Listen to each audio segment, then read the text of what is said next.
नमस्कार दोस्तों, OCN network में आपका स्वागत है। मैं हूं ओमकार चौधरी।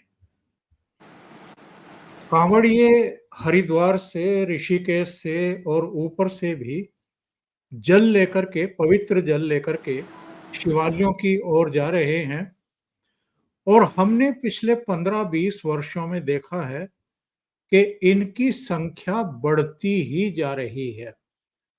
इसके लिए बहुत सारी व्यवस्थाएं सरकार को करनी पड़ती है।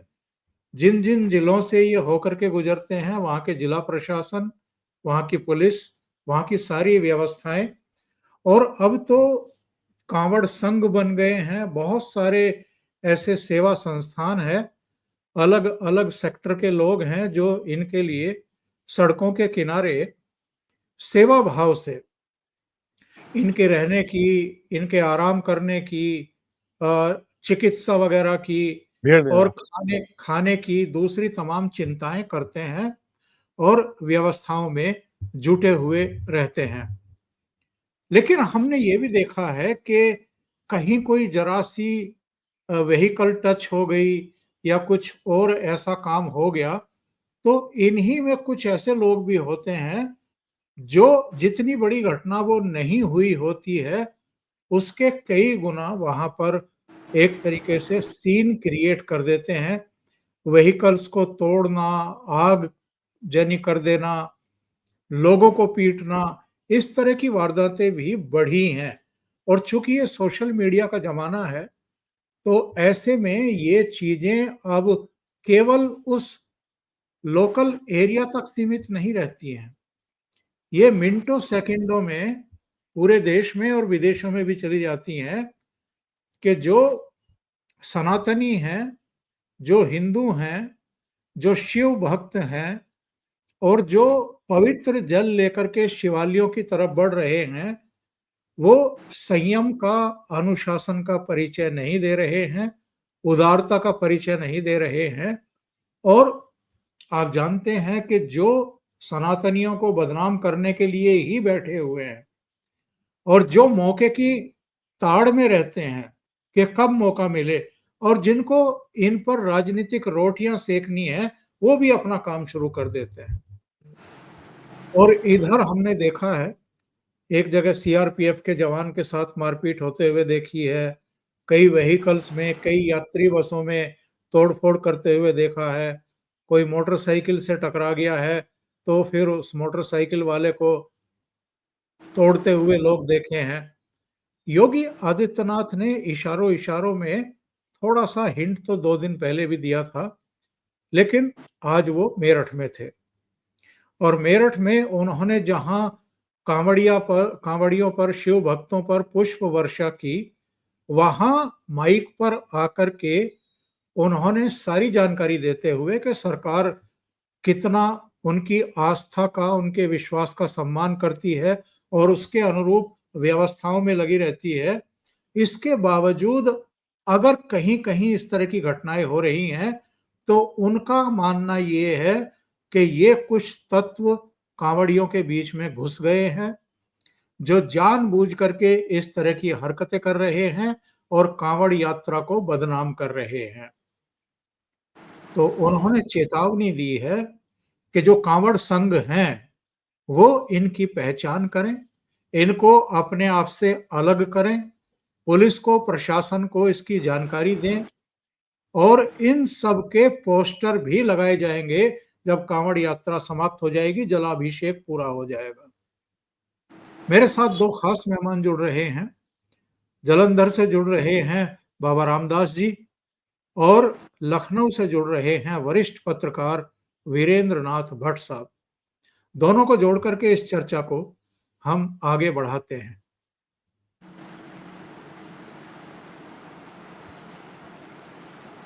आप दोनों का बहुत स्वागत है। नमस्कार। प्रणाम सर। जय श्री राम। जय श्री राम। सबसे पहले बाबा रामदास जी, आपके पास ही आता हूं मैं। आपने एक लंबा कालखंड देखा है और पहले बहुत कम संख्या में कांवड़िए जाते थे और कांवड़ लेकर के आते थे। धीरे-धीरे हमने देखा है कि ये संख्या अब करोड़ों में हो गई है और ये केवल क्षेत्र विशेष तक सीमित नहीं रह गई है। ये देश के अलग अलग हिस्सों से लोग आते हैं, या तो अपने शिवालयों पर जाते हैं या जो पूरा महादेव है या दूसरी जगहें हैं उन पर जाकर के जलाभिषेक करते हैं। लेकिन इधर कुछ चीजें थोड़ी बिगड़ती हुई भी दिखाई दे रही हैं, इसके बावजूद कि योगी आदित्यनाथ की सरकार ने इनको पूरा सम्मान दिया है। हेलीकॉप्टर से पुष्प वर्षा होते हुए देखी है। जो व्यवस्थाएं की गई हैं वो एक अलग ही स्तर पर जाकर के व्यवस्थाएं की गई हैं। लेकिन हमने महाकुंभ के समय भी देखा है, कोई छोटी-मोटी घटना हुई, उसको किस तरीके से तूल दिया गया। अभी भी जो घटनाएं हुई हैं, उनको भी सोशल मीडिया के ज़रिए कितना मल्टीप्लाई करके और किस रूप में प्रस्तुत किया जा रहा है, इसको लेकर के कहीं न कहीं उत्तर प्रदेश के मुखिया होने के नाते भी और गोरखपीठ के महंत होने के नाते भी योगी आदित्यनाथ की चिंता आज सामने आई है। सर, ये देखिए, सरकार का दायित्व है श्रद्धालुओं की पूरी सुरक्षा व्यवस्था और उनकी इस तीर्थ यात्रा को फैसिलिटेट करना। और सिर्फ इनकी नहीं, वो तो जब अजमेर में जियारत करने जाते हैं और जब हज करने जाते हैं तो उनकी भी सारी व्यवस्था, उनकी भी सुरक्षा, उनका भी मान सम्मान सब सरकार करती है। सरकार के लिए तो सब बराबर हैं। और जहां करोड़ों लोग सड़कों पे चले जा रहे हैं, सड़कें पटी हुई हैं, और सर जहां करोड़ों लोग होंगे वहां छोटी मोटी घटनाएं होंगी। सरकार ने, योगी जी ने स्पष्ट कर दिया है कि श्रद्धालुओं का, आस्थावान लोगों का पूरा सम्मान है और उपद्रवियों को बख्शा नहीं जाएगा। एकदम सर क्लियर कट पॉलिसी है। श्रद्धालु बन के आइए, आपके स्वागत में हम पलक पावड़े बिछा के बैठे। सर, मुझे याद है, मैंने एक बार 6 महीने का प्रवास किया था पतंजलि में, हरिद्वार में। वो सड़क जो है वो पूरे 1 महीने के लिए आम ट्रैफिक के लिए बंद कर दी जाती। तो मैं समझता था कि यार ये अनावश्यक सरकार जो इतना बड़ा एक वो करती है, और देखिए पूरा का पूरा ट्रैफिक बंद है। परंतु जब मैंने वहां देखा, रह के पूरा सावन के पूरे महीने में मैं हरिद्वार में रहा, और मैंने देखा कि वाकई सड़कों पर इतने लोग हैं कि सड़क पे वाकई उस वक्त ट्रैफिक चलाना रोज कोई ना कोई दुर्घटना होगी। तो सर ये सरकार के लिए बहुत बड़ा चैलेंजिंग टास्क है, इतने बड़े जन समूह को टैकल करना। अच्छा, ये जन समूह, बहुत सारे लोग वो गौमुख तक जाते हैं पैदल, बहुत सारे लोग हरिद्वार से जल लेके आते हैं, कुछ लोग काशी की तरफ जा रहे हैं, कुछ लोग उधर देवघर जा रहे हैं। सर ये पूरा का पूरा नॉर्थ इंडिया से करोड़ों लोग सड़कों पे जब उतर आएंगे तो सरकार के लिए तो उधर एक चैलेंजिंग टास्क हो जाएगा, ऐसे लोगों को सुरक्षा देना और उपद्रवियों को कंट्रोल करना। और सर बात यह है कि हिंदू आस्था के पर्व, हिंदू आस्था की हमारी जितनी भी यात्राएं हैं, ये तो हमेशा जिहादियों के निशाने पर रही हैं। आप बताइए, हमारा कौन सा पर्व, कौन सा हमारा जुलूस, कौन सी हमारी यात्रा पर इन जिहादियों ने अटैक, आपने आज तक कभी सुना? आप सर इतने वरिष्ठ हैं, आप दोनों लोग, आपने कभी सुना कि अजमेर जियारत करने जा रहे थे या हज करने लोग जा रहे थे, उनके ऊपर किसी ने तू तक कहा हो? कभी आज तक एक भी घटना हुई? और हमारी एक भी यात्रा इन उपद्रवियों से सुरक्षित रही हो, इन आतताइयों से सुरक्षित रही हो? आप बता दीजिए। वो तो इनका तो रोज का काम है सर, इनका तो है कि ये हमें देख ही नहीं सकते। इनका पूरा एक तंत्र है जिसने हर हालत में हमें डिस्टर्ब करना है, हमारे पर हमला करना है, हमारी एग्जिस्टेंस ही इनको चुभती है। तो निश्चित रूप से फिर ये बदनाम करने के लिए हमें क्यों नहीं आएंगे, और हमारे ही कुछ उपद्रवी तत्व इनको मौका दे देते हैं। अब वो सीआरपीएफ के जवान को सब मिलकर जो पीट रहे हैं। अच्छा, एक चीज और, बदनाम करने की, अभी एक वीडियो चल रहा है, वैसे जहां तक मुझे याद है वो वीडियो इस साल का नहीं है, वो 2-3 साल पुराना है। एक व्यक्ति ने कांवड़ियों के ट्रक के नीचे जानबूझकर अपना सिर दे दिया है। वो it was the case of I think suicide.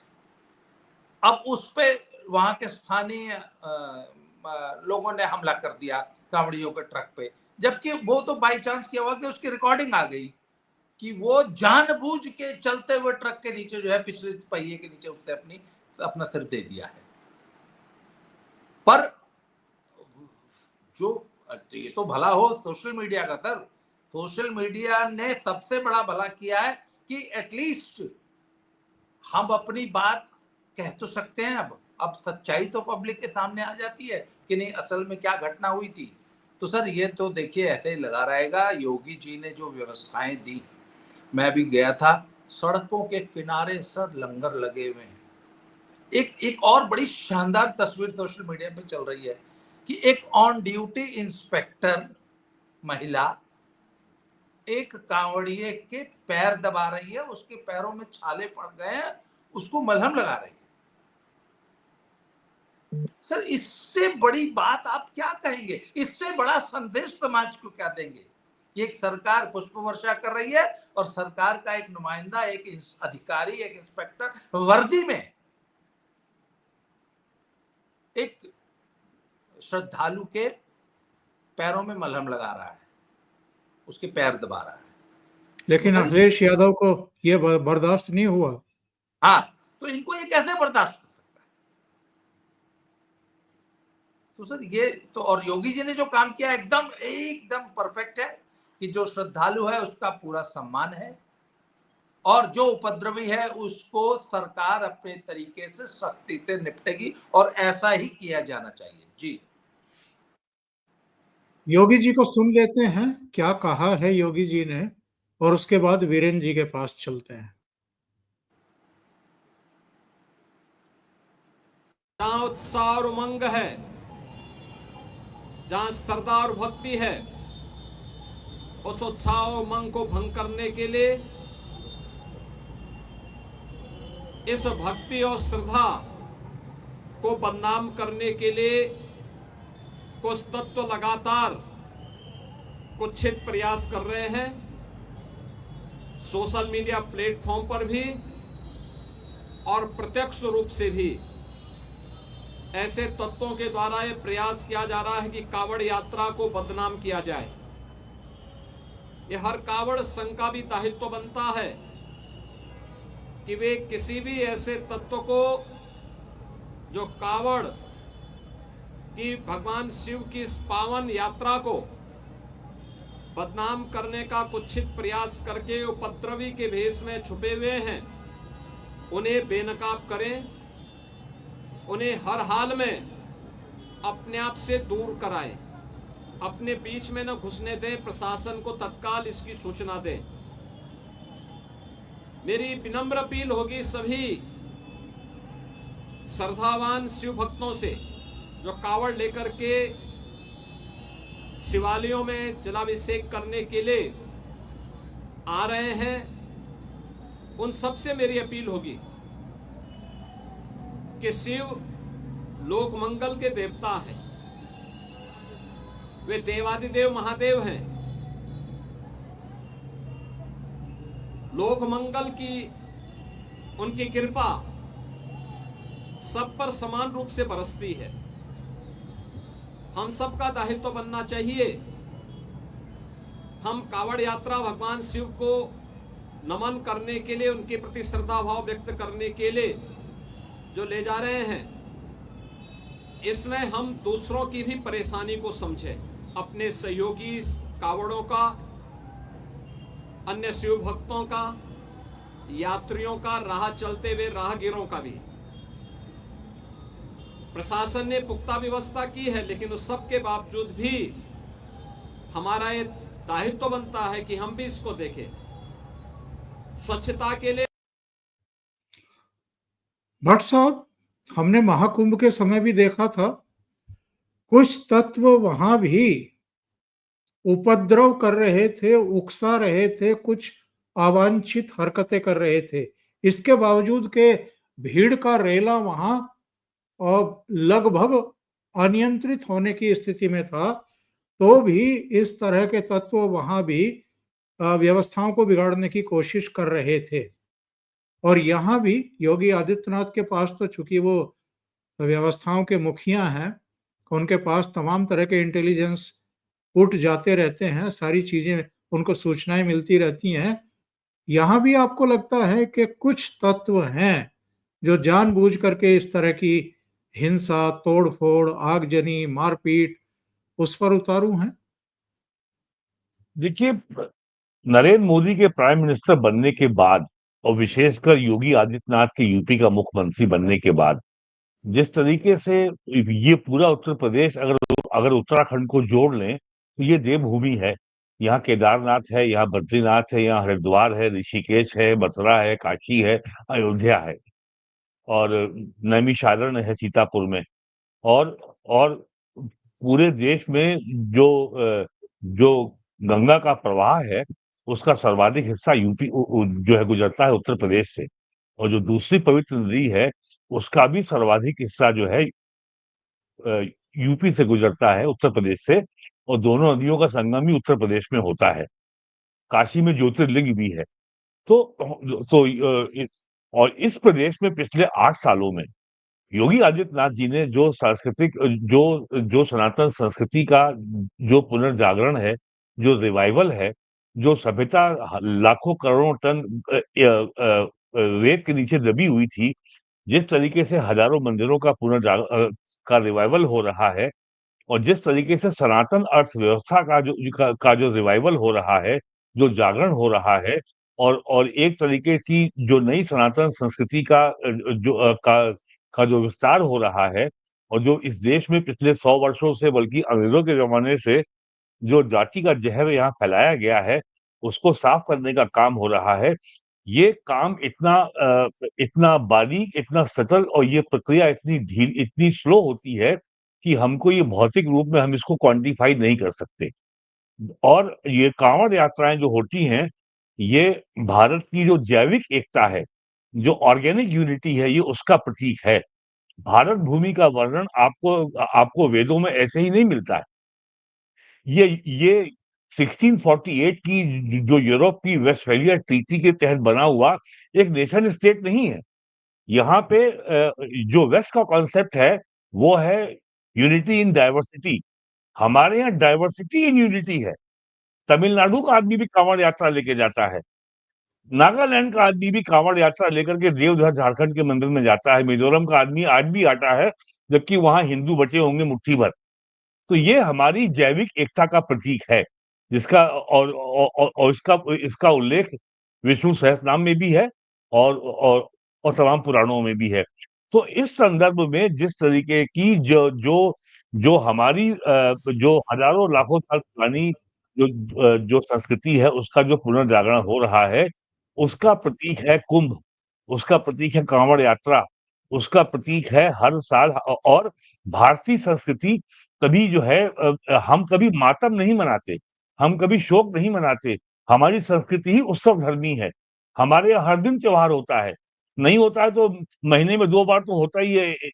एक आपका अमावस्या का और एक पूर्णिमा का, एकादशी का। हर महीने होता है, हर महीने शिवरात्रि होती है। तो ये सनातन धर्म रिलीजन नहीं है। ये एक धर्म है और धर्म का किसी भी भाषा में दुनिया की कोई समानार्थी शब्द नहीं है।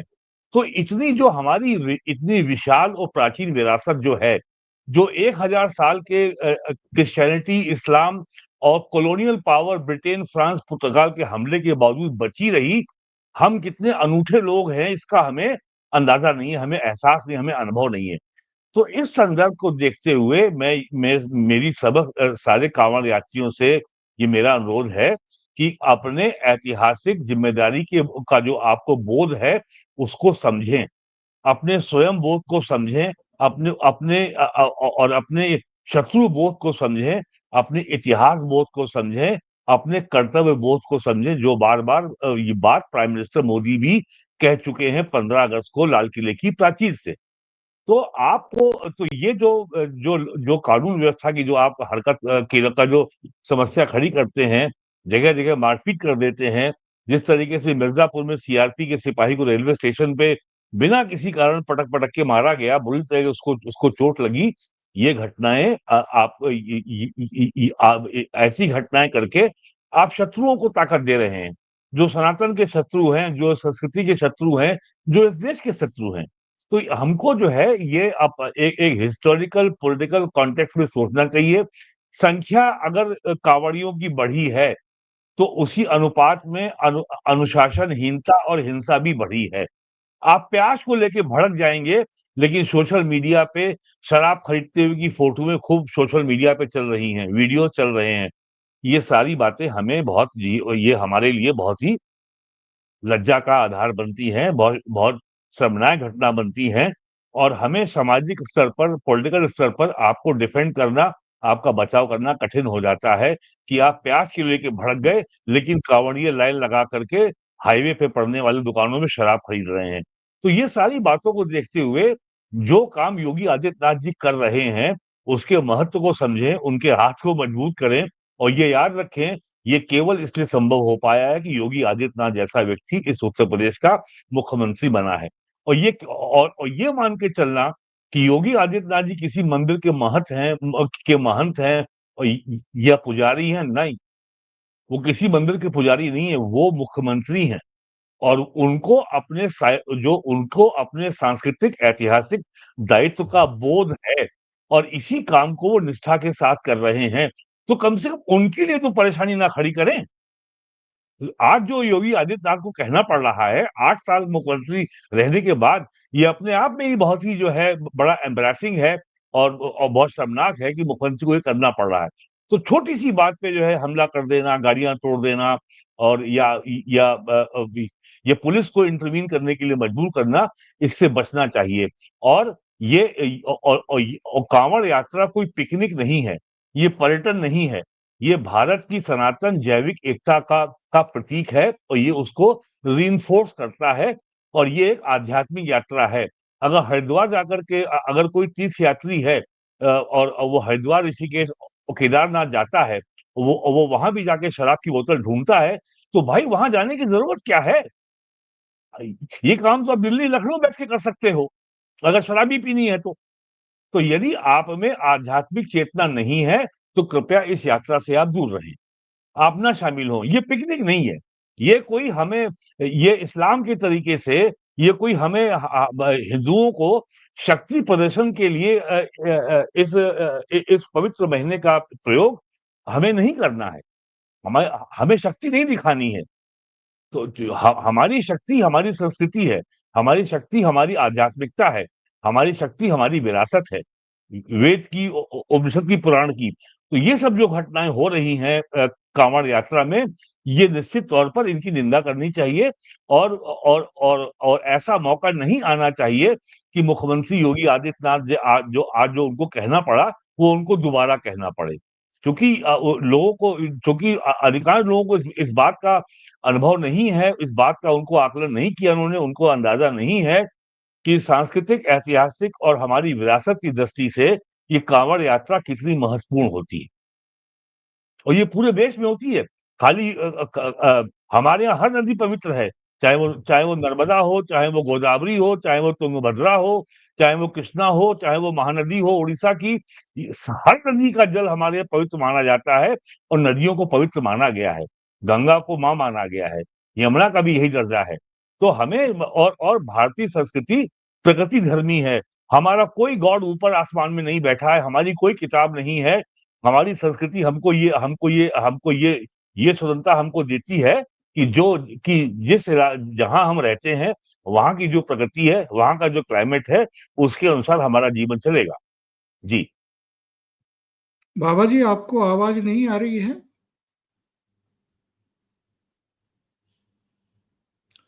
आप एक बार एग्जिट होकर के दोबारा आएंगे तो शायद आवाज लौट आएगी। जी।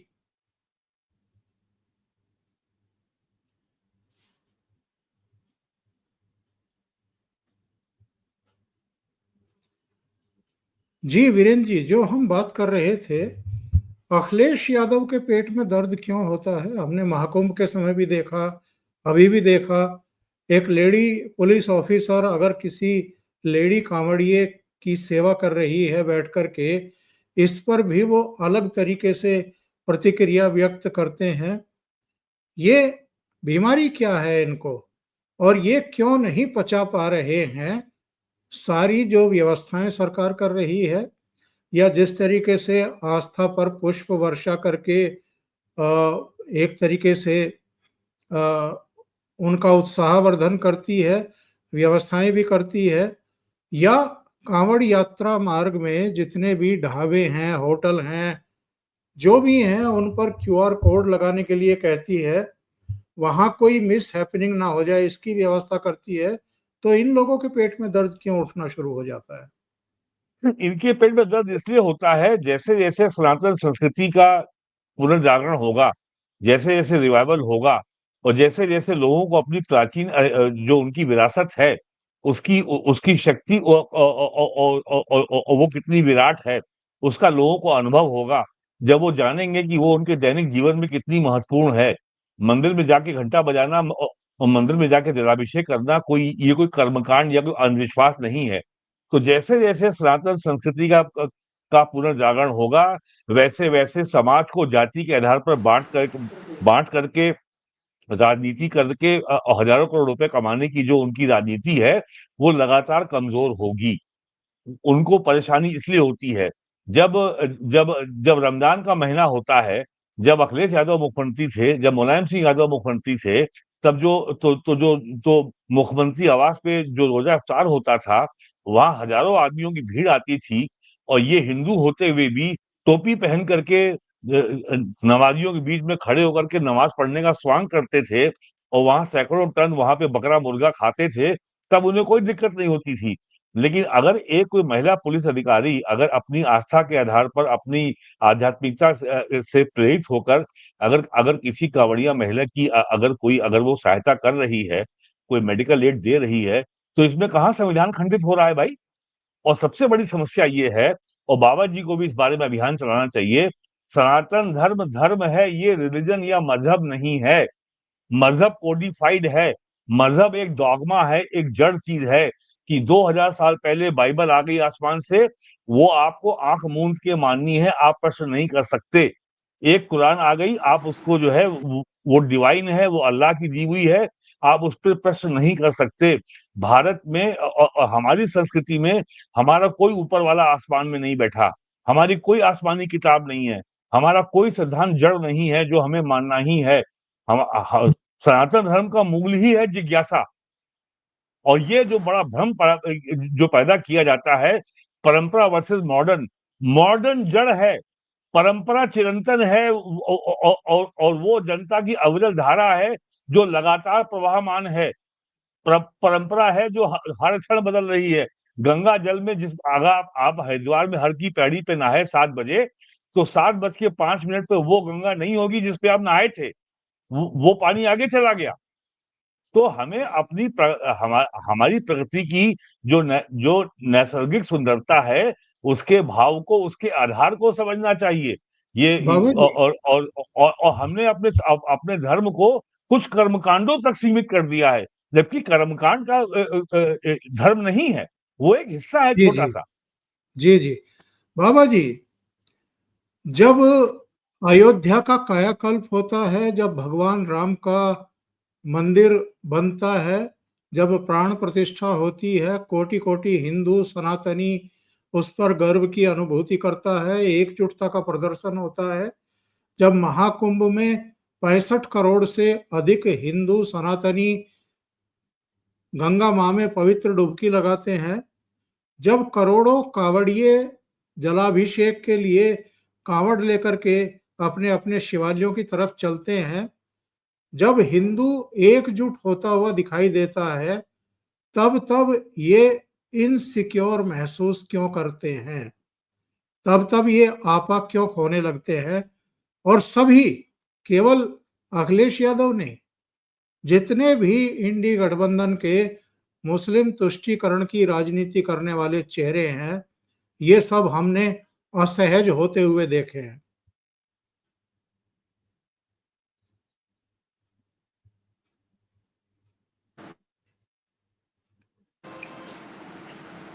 आ गई सर आवाज। मेरा कनेक्शन में कुछ प्रॉब्लम हो गई थी, तो आपका प्रश्न मैं पूरा सुन नहीं पाया था क्योंकि मेरा वो पूरा नेटवर्क ही डिस्टर्ब हो गया था।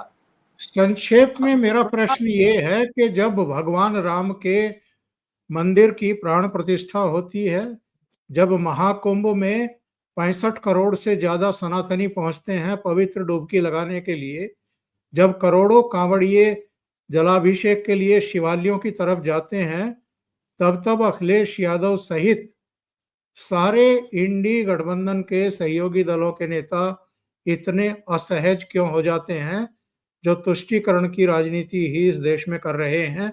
ये कोटि कोटि हिंदुओं के की जो भावनाएं हैं, जो मानस है, उसका सम्मान क्यों नहीं कर पाते हैं? सर वही बात है ना, ये इनका पूरा जो मूल उद्देश्य है अपने एक वोट बैंक का तुष्टीकरण है। और ये जैसा कि गुरुजी ने, भट्ट साहब ने कहा कि ये सनातन का रिवाइवल होते हुए देख नहीं पा रहे हैं, उसको पचा नहीं पा रहे हैं। और सर सनातन का जो विराट स्वरूप निकल के आ रहा है, अब जैसे 65 करोड़ लोग महाकुंभ में स्नान कराए और सरकार ने इतने बड़े आयोजन, 65 करोड़ लोगों को होस्ट करना और इतनी बड़ी व्यवस्था और इतनी बड़ी प्रशासनिक सफलता, इतना बड़ा मैनेजमेंट, तो सर ये बात उनको ये हजम ही नहीं होती, ये पचती नहीं है कि 65 करोड़ हिंदू अपने सभी मतभेद, अपने सभी जातीय विभेद जिसमें कि ये देश को बांटना चाहते हैं, वो सब कुछ भुला के एक उद्देश्य से एक जगह एक एकत्रित हो सकते हैं।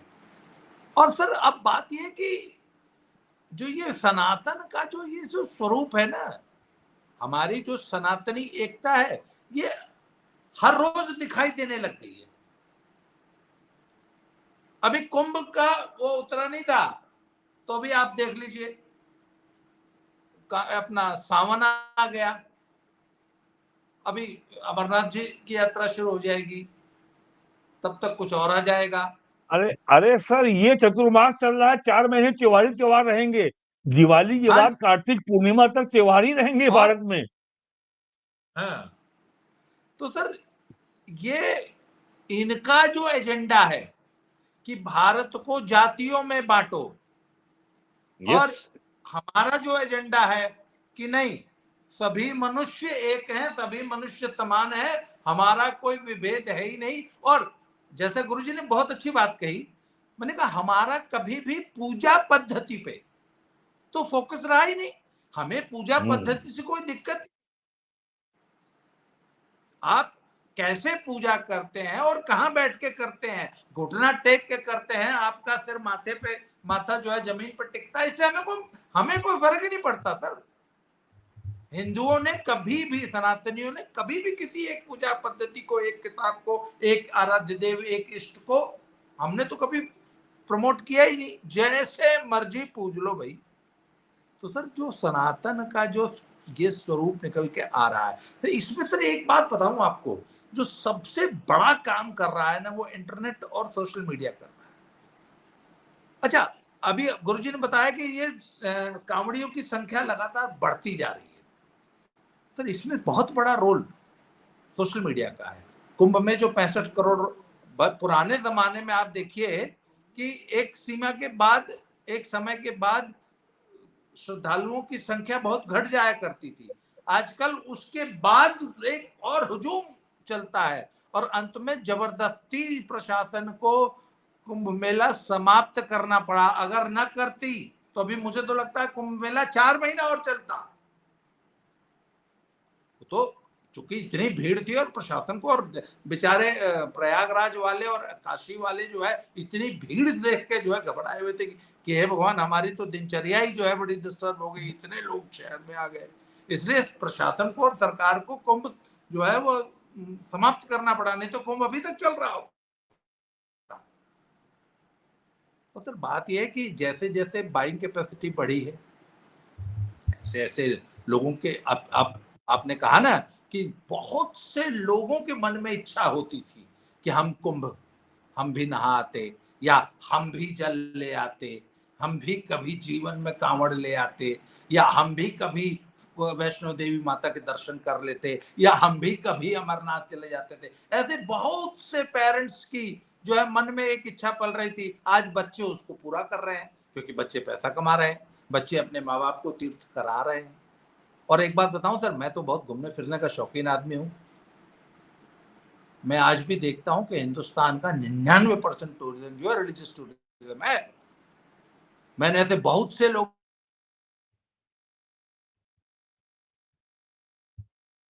जी, इंटरनेट की फिर प्रॉब्लम है उनके यहाँ। तो इसी नोट पर कार्यक्रम को खत्म करेंगे भट्ट साहब। जी जी, बाबा जी हाँ, आप। और सर ज्वाला जी माता चिंतपूर्णी और 4 देवियों के दर्शन करके वापस चले आते हैं, वो डलहौजी और मनाली नहीं जाते। उनके लिए हिमाचल जाना, पहाड़ पे जाना मतलब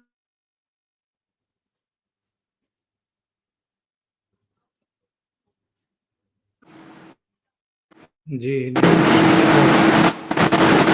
वैसा मैं लगातार। खाली एक बात कह दूं लोगों जी की जानकारी के लिए, आज की तारीख में भारत की अर्थव्यवस्था में सनातन संस्कृति का तीर्थयात्रियों और यात्राओं और मंदिरों में जो बड़ी संख्या में श्रद्धालु पहुंचते हैं, जो दान देते हैं और जो चढ़ावा होता है, और जितना रेल, बस, टैक्सी, होटल, इन सबका जो पूरा कारोबार चलता है, इसका आकार आज भारत की अर्थव्यवस्था में जीडीपी का 2% है, लगभग 8 लाख करोड़ रुपया। हर साल 2 लाख करोड़ रुपए से ऊपर केवल दक्षिण भारत के मंदिरों में दान पात्र में पैसा आता है।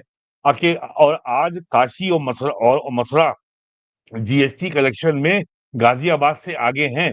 तो ये सनातन संस्कृति, ये हमारी यात्रा, ये हमारे तीज त्योहार और ये मंदिर सनातन संस्कृति का और सनातन अर्थव्यवस्था का आधार है, जो हमारी अर्थव्यवस्था का बहुत बड़ा एक मजबूत स्तंभ है और उसका हिस्सा है। ये केवल कर्मकांड नहीं है, ये बहुत ही एक ठोस सच्चाई है भारत के आर्थिक ये इकोनॉमिक डेवलपमेंट की।